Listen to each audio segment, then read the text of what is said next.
One day, isang araw, diri ako sa akong gitrabahoan.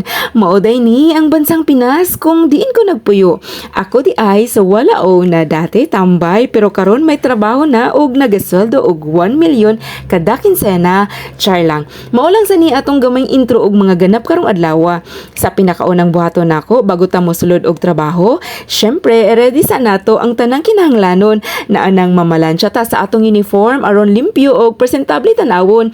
Kay mas maayoy gyud nang nita tan-awon kaysa messy. Human ana, suoton na dayon ang uniform, kuhaon ng mga gamit og andam na kaayo ta nga musugod sa tong adlaw sa trabaho. Pag-abot nato sa trabahoan, mangumusta sa mga kaubanan og mag-andam na para sa mga buluhaton nga atong atubangon sa tibok adlaw. Bisan usahay, kapoy og init ang panahon, padayon lang gyapon ta kay mao man ni ang paningkamot para sa atong kaugmaon.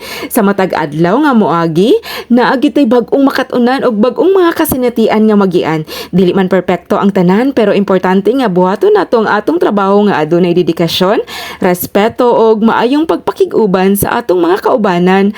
Maora to sa karon. Salamat kay sa inyong pagsubaybay sa akong adlaw isip usa ka ordinaryong empleyado.